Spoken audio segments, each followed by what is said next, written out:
What's up everyone, Smackdown match for 2023 booked played out, and we're going to talk about it. Jimmy Uso failing the Bloodline, Cody Roman first time ever meeting face to face in a fire promo, and Bobby Lashley is Bray Wyatt a serious? Is Bobby Lashley Bray Wyatt a serious match at WrestleMania? Let's get right into it. So we opened the show with Cody and Roman face to face. I wouldn't have done it with this show. I would not have had Cody and Roman open the show. They should have built the show around it after that as the main storyline, because you've got Roman Reigns, the biggest star of the WWE in the entire wrestling world. Cody Rhodes second under that, arguably the second under that. So I would have done the whole show around Cody and Roman. Slowly we see Cody being comfortable, getting settled into SmackDown. Roman pissed off that this new guy is getting all the attention, and end it with a promo, but we didn't. Roman Reigns, he told the Bloodline, Heyman, Jimmy, Solo to piss off while Roman and Cody Rhodes talked. And I enjoy the promo.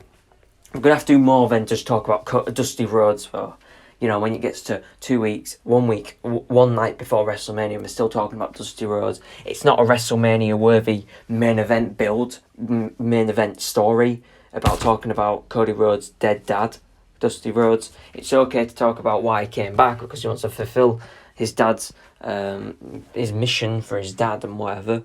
But they need to start talking about Cody Rhodes. But we talked about AEW, and Cody was the son of Dusty, but Roman Reigns was the son Dusty created.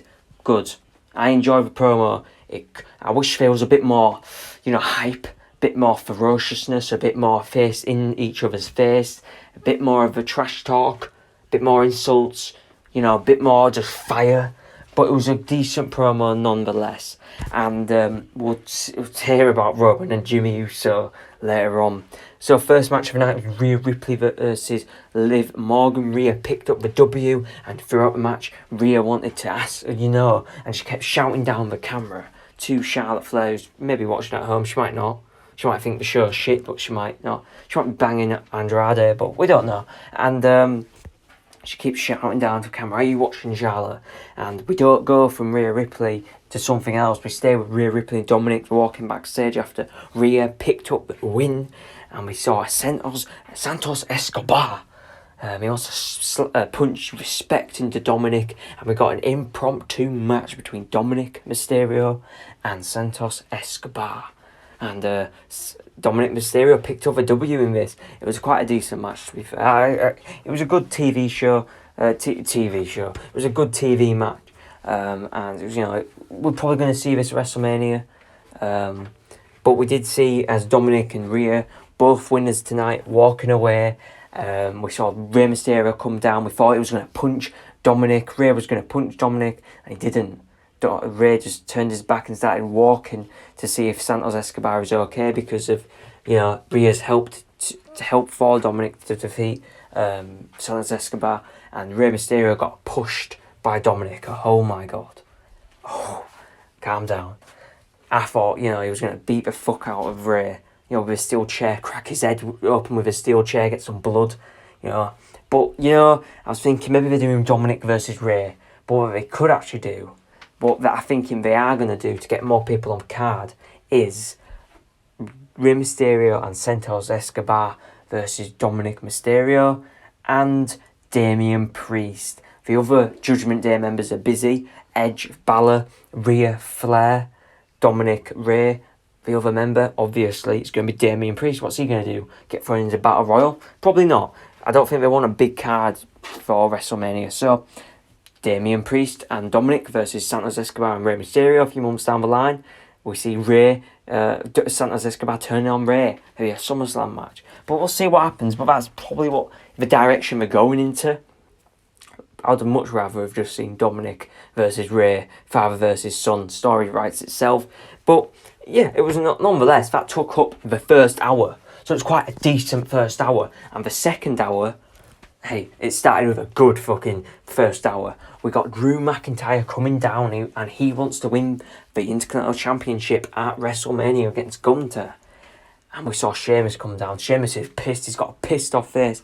And he calls Sheamus a backstabbing bastard. And Drew and Sheamus for getting close. I'm thinking we're going to start slapping the shit out of each other. But Drew says, you know what, do I have to ask you if I want to, have the Intercontinental Championship match? And Sheamus is like, I kind of wanted it first. And Drew's like, what are you, my mother? Do I have to wipe my ass? Or something. He said something like that. And I would love to see Drew Sheamus, We saw this a few years ago. I think it was just a month storyline of Sheamus versus Drew. But a summer build of a heel Drew or heel Sheamus versus a babyface Drew or a babyface Sheamus. Either way, vice versa. Preferably a heel Drew McIntyre versus a babyface Sheamus. I'm down for that. A summer-long feud built correctly for SummerSlam. I'm down. Let's rock. That would be a great thing. But we saw LA Knight, yeah. I love LA Knight. Washington loves LA Knight. Twitter loves LA Knight. You've got a superstar in LA Knight. If you're a shit wrestler, LA Knight's not a shit wrestler, but if you're a shit wrestler with 4 moves, but you can talk, you can get over. Sorted. LA Knight's got superstar written all over him. And it's rare for me to say because we've seen a lot of guys who's got potential and they fail. But LA Knight's got a good promo, he's got a good look. Sorted. Yeah. He comes down, New Day comes down, Karrion Kross comes down with a Tony Montana-esque shirt. And this sets up a fatal 5-way for next week. Number 1 contender match. Kofi, LA Knight, Drew, McIntyre, Sheamus, Karrion Kross. Fatal 5-way. The winner faces Gunther at WrestleMania. I thought we were going to do a Battle Royal on this house show, but I guess we're not now. Good, this is what you should be using SmackDown for. To build for WrestleMania. And obviously we're going to see Drew and Sheamus. There's going to be some fuckery. There's going to be some pandemonium where we see Sheamus and Drew McIntyre.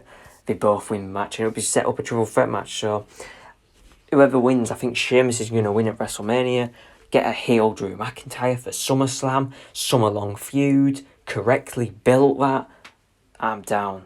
That would rock the wrestling world. Really would. And you got 2 big guys fighting for the Intercontinental Championship. So that was really good. Then we had Shayna Baszler versus Tegan Nox. Shayna beats Tegan Nox. Who gives a shit? This Ronda Rousey, Shayna Baszler tag team. Who gives a fuck? Who gives a Who cares about this division, this women's tag team division? Get it gone. It's a steaming pile of shit. Nobody cares. Then we got an impromptu thing with Bobby Lashley. Raw's Bobby Lashley. And he comes down, he calls out Bray Wyatt. But we got Uncle Howdy attacking him from behind. Uncle Howdy looks like he's going to take out Bobby Lashley. Then Bobby Lashley looks like he's going to spear Uncle Howdy. And that was it. Lights go out. Now, earlier I said, is it the right match?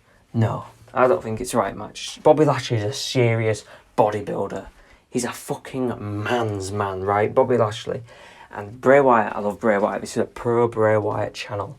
And Bray Wyatt at WrestleMania, I thought he was going to fight Uncle Howdy or something similar. Is Bobby Lashley the suitable opponent for Bray Wyatt? I know this is going to be a kick-ass match. We're going to deliver. But they could have done something more like, I don't know. But Bobby Lashley's serious. Are we going to see a bit of a supernatural build? Probably.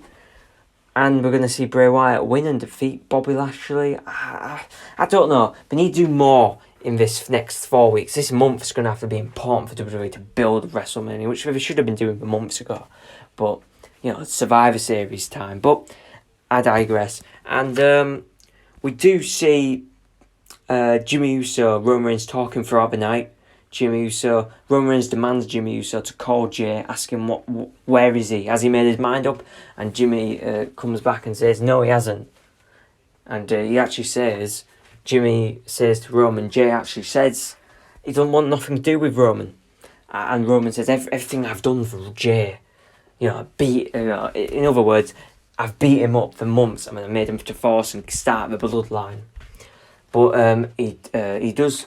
Jimmy walks away, and Roman does say to Paul Heyman, if Jimmy Uso fails to take out Sami Zayn tonight, well, he's going to fall out with Jimmy Uso. So there's more cracks brewing in the bloodline, which set us up for our main event between Sami Zayn and Solo Sikoa.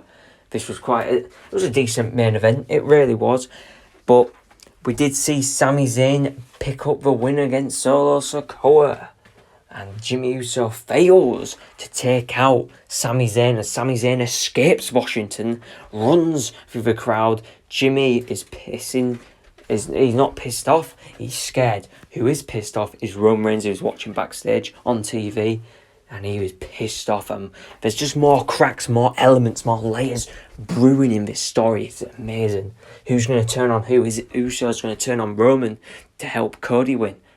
Is Roman and the bloodline going to not reform, but come together, get the differences aside, maybe a big family blow. Not a big, what the fuck is a big family blow? What I mean was a big family get off your chest promo next week's.